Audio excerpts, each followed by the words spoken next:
नमस्कार, hot topic में आपका स्वागत है। मैं हूं अखिलेश शर्मा।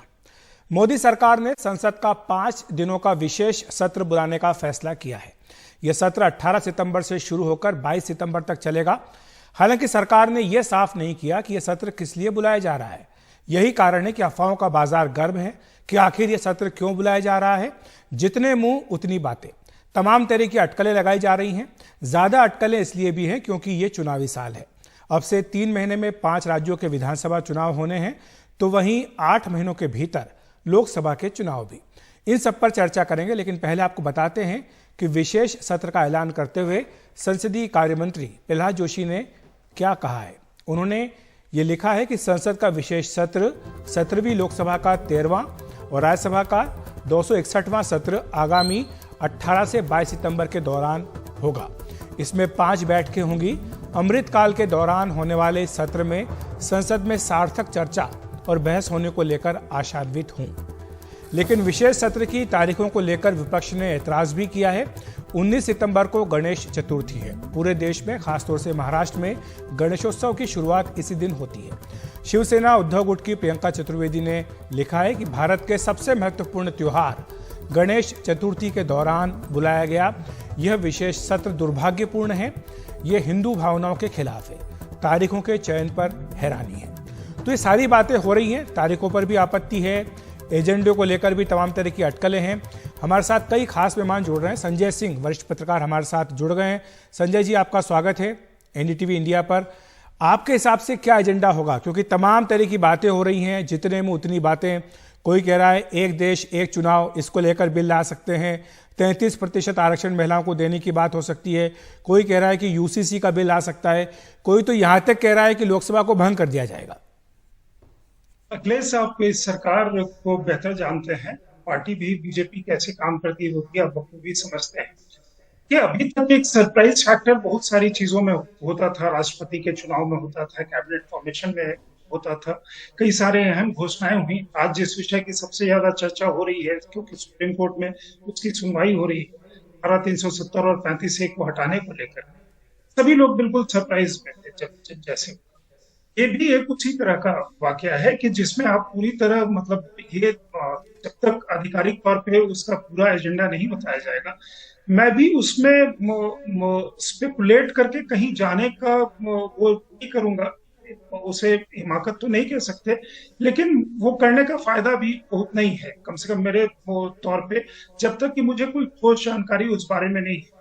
मैंने भी लेकिन कोशिश हम की एक एक करके बात कर लेते हैं संजय जी। पहली बात तो यही, जो आज कांग्रेस की ओर से आरोप भी लगाया गया कि एक तरफ जहां मुंबई में INDIA की बैठक हो रही है, उसी दिन ये ट्वीट करके बताना कि 5 दिनों का विशेष सत्र बुलाया जाएगा, लेकिन एजेंडा नहीं बताना। एक तरह से जो उनकी खबरें थी, उन खबरों से ध्यान हटाने का प्रयास है, ऐसा आरोप वहां से लगाया गया है। अखिलेश, अगर किसी को खुशफहमी है इस बात की, जैसे कोई मुझसे शाम बात कर रहे थे तो उन्होंने कहा है 2 बार बैठक हुई तो गैस के दाम कम हो गए, तीसरी बार बैठक हो रही है तो संसद का सत्र बुला लिया गया। ये क्या पैनिक मचा हुआ है सरकार के अंदर, ये क्या पैनिक मचा हुआ है बीजेपी के अंदर। तो किसी को अगर इस तरह की खुशफहमी है तो उस खुशफहमी में मतलब वो जीने का अधिकार सबको है। लेकिन जो प्रहलाद जोशी के ट्वीट में वो बात लिखी हुई है कि संसद का ये जो मतलब वो अमृतकाल खत्म होकर के स्वर्णिम काल की तरफ, वो मेरे ख्याल में इम्पोर्टेंट है। तो इसलिए जो एजेंडा होगा, एक तो नए पार्लियामेंट हाउस में होने की संभावना है, मतलब फॉर्मली वहां सत्र शुरू होने की संभावना है, एक वो है। दूसरा, आपका G20 भी खत्म होगा, वो भी एक बात तो होनी है, उसके साथ भी उसके बारे में चर्चा होगी। और हो सकता है और कुछ ऐसा आए औचक में तो उसकी भी चर्चा होगी। तो इसलिए, लेकिन जो भी है ये बहुत ही इंटरेस्टिंग, बहुत एक्साइटिंग। जी, शेखर अय्यर, वरिष्ठ पत्रकार, भी हमारे साथ जुड़ गए। शेखर जी, आपका बहुत बहुत स्वागत है एनडीटीवी इंडिया पर। यही सवाल आपसे भी कि आपको क्यों लगता है कि यह सत्र क्यों बुलाया गया, क्योंकि अभी तक जितने भी विशेष सत्र बुलाए गए हैं सबका एजेंडा बताया गया। मैं चाहूंगा कि वो ग्राफिक्स भी हम ले लें कि इससे पहले कब कब इस तरह के सत्र बुलाए गए हैं, लेकिन सबका कोई ना कोई एजेंडा रहा है। सबसे पहले जब आज़ादी के 25 वर्ष हुए थे तो रजत जयंती मनाने के लिए 1972 में विशेष सत्र बुलाया गया था। फिर 50 वर्ष पूरे होने पर बुलाया गया था। GST के लिए एक विशेष बैठक भी हुई थी, लेकिन इसका एजेंडा नहीं बताया गया। शेखर जी, इसके पीछे आपको क्या कारण लग रहा है और आपके हिसाब से क्या हो सकता है? देखिए, सबसे बड़े कारण जो हमें लग रहा है, क्योंकि ये अधिवेशन जो सितंबर 18 तारीख के बुलाया गया, ये ठीक एक हफ्ते के बाद, मतलब G20 के एक हफ्ते के बाद, और प्रधानमंत्री मानते हैं G20 का नई दिल्ली में उसका होस्ट होना ये सबसे बड़ा डेवलपमेंट है इंडिया को लेकर, इंडिया को लीडरशिप को लेकर, इंडिया की जो आज की जो जगह इंडिया को मिली है विश्व भर में, उसका एक बड़ा इंपॉर्टेंट है। और सब जिस तरह तैयारी की गई है, ये बहुत सक्सेसफुल मीटिंग होने वाला है। और प्रधानमंत्री चाहेंगे कि पार्लियामेंट इसको रिकॉर्ड पे ले, इसको भारत को कांग्रेचुलेट करे, ये नंबर 1। नंबर 2, चंद्रयान जैसा एक प्रोजेक्ट, बहुत बड़ा प्रोजेक्ट कि जाके हमने मून में पहुंच गए, ये भी अपने आप में एक बहुत बड़ा अचीवमेंट है, मैं मानता हूं इस शताब्दी का। तो ये भी एक बड़ा इंपॉर्टेंट डेवलपमेंट है। तीसरा, और भी प्रोजेक्ट्स है, मतलब जैसे आज लूनार मिशन स्टार्ट हो रहा है, ये भी पहली बार हो रहा है। तो और इसके अलावा जो भी डेवलपमेंट्स हुए हैं, जो प्रधानमंत्री चाहेंगे कि पार्लियामेंट, देखिए पार्लियामेंट जब भी सत्र बुला, नॉर्मली क्या होता है इन चीजों को, जब विंटर सेशन, मतलब जब नवंबर दिसंबर में जाके जब होगा तब जाके इसकी बात होगी चंद्रयान, तब तक तो बहुत समय निकल चुका होगा।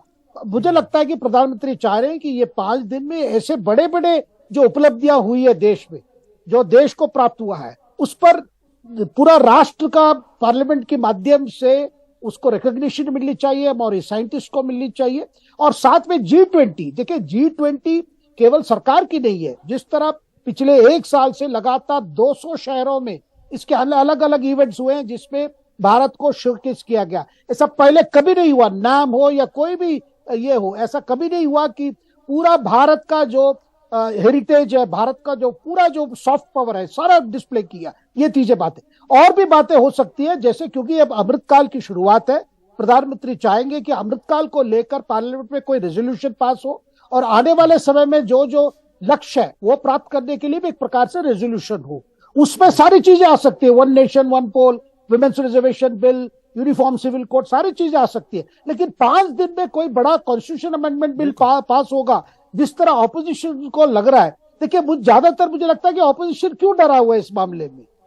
5 दिन सेशन में आप सबको पता है, कॉमन सेंस कहता है कि कोई बड़ी चीज नहीं। और सबसे इंपॉर्टेंट बात अखिलेश जी, सितंबर 18 तारीख विनायक चतुर्थी है।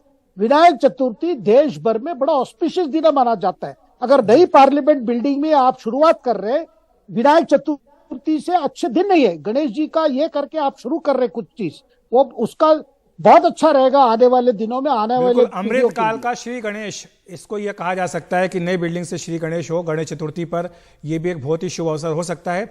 लेकिन निश्चित तौर पर जानकारी हमारी भी यही है कि जिस तरह से चंद्रयान 3 की सफलता है, G20 का सफल आयोजन, जिसकी पूरी उम्मीद, जिससे कि तैयारियां दिख रही होगा, इन सब बातों को लेकर के भी चीज़ें हो सकती हैं, इनको लेकर के चर्चा हो। लेकिन संजय जी, क्या आपको लगता है कि विपक्ष इसके लिए तैयार होगा कि सरकार की पीठ थपथपाई जाए? क्योंकि वो तो ये मान करके चल रहे हैं कि सरकार आने वाले जो चुनाव हैं 5 राज्यों के विधानसभा के, उसमें इन तमाम उपलब्धियों को भुनाएगी। हमने कल देखा भी कि राजस्थान में तो शुरुआत भी हो गई है, चंद्रयान 3 का जो मॉडल है उसको उतारा गया एक सभा में, तो एक तरह से बीजेपी उसका श्रेय लेने का प्रयास कर रही है। तो विपक्ष क्यों चाहेगा उसमें भागीदार होना? देखिए, जब चंद्रयान 3 जो भारतीय वैज्ञानिकों की इतनी बड़ी सफलता है और सरकार से उतना प्रोत्साहन मिलता है या सपोर्ट मिलता है, तभी ये चीजें संभव हो पाती हैं। जब उसको नहीं पचा पा रहे हैं तो ऐसा क्या हो? राहुल गांधी जी ने आज ही एक जेपीसी का डिमांड भी ठोक दिया फिर से। तो ये किसी तरह का सौहार्दपूर्ण वातावरण में नए बिल्डिंग में भी जाएंगे तो उसकी शुरुआत ऐसी होगी।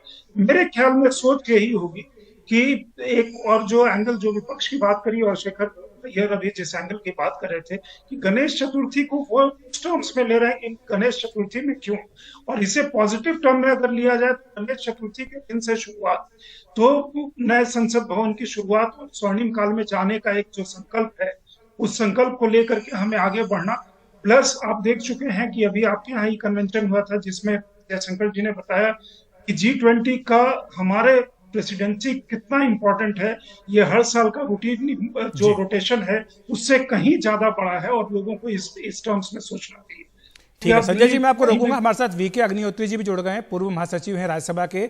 आपका स्वागत है अग्निहोत्री जी। आपसे यही प्रश्न पूछूंगा कि क्या ऐसा होता है कि आप विशेष सत्र बुलाएं, सरकार विशेष सत्र बुलाए, लेकिन उसका एजेंडा ना बताए? क्या ये देश को जानने का अधिकार नहीं है, विपक्ष को जानने का अधिकार नहीं है कि आप किस लिए ये सत्र बुला रहे हैं, वो भी तब जबकि इसी महीने की 11 तारीख को मानसून सत्र समाप्त हुआ?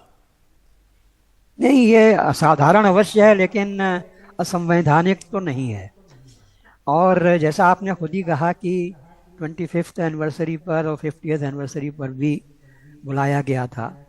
और इसका तो कॉन्टेक्स्ट G20 जैसा कहा जा रहा है वही है। जैसा आपको मालूम है B20 भी हुआ है, अब P20 की भी बात हो रही है, पार्लियामेंटेरियंस 20।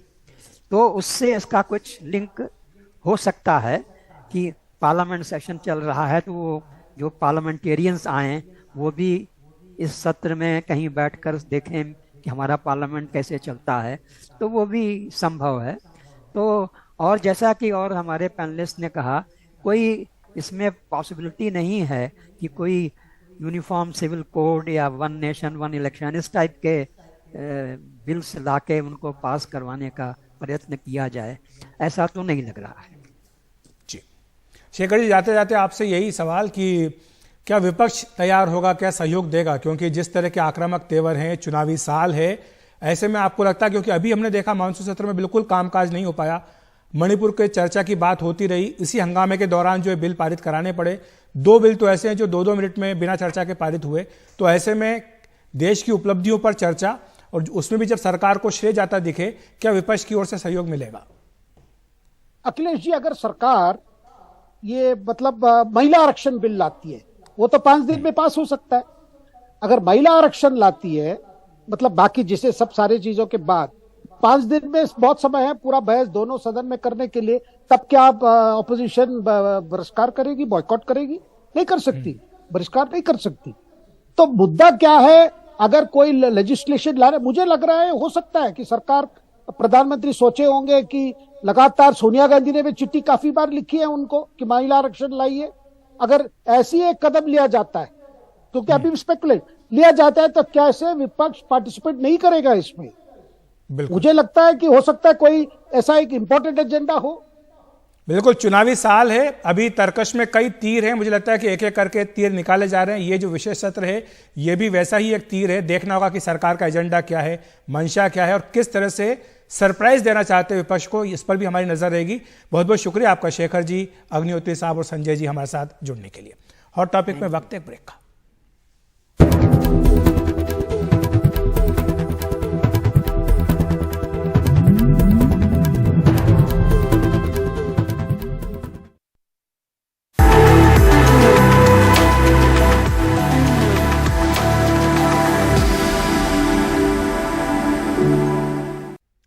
INDIA गठबंधन की 2 दिनों की बैठक मुंबई में आज से हो रही है। ये बैठक 2024 में होने जा रहे लोकसभा चुनाव के लिहाज से काफी महत्वपूर्ण है। इस बैठक में शामिल होने के लिए कई बड़े नेता मुंबई पहुंच चुके हैं। राहुल गांधी और सोनिया गांधी भी मुंबई पहुंच गए हैं। 2 दिनों की इस बैठक में गठबंधन को लेकर कई महत्वपूर्ण फैसले किए जाएंगे। इनमें सीटों के बंटवारे से लेकर गठबंधन के लोगों, झंडे, सचिवालय बनाए जाने, कोऑर्डिनेशन कमेटी को लेकर चर्चा होगी। बैठक मुंबई के ग्रैंड हयात होटल में हो रही है।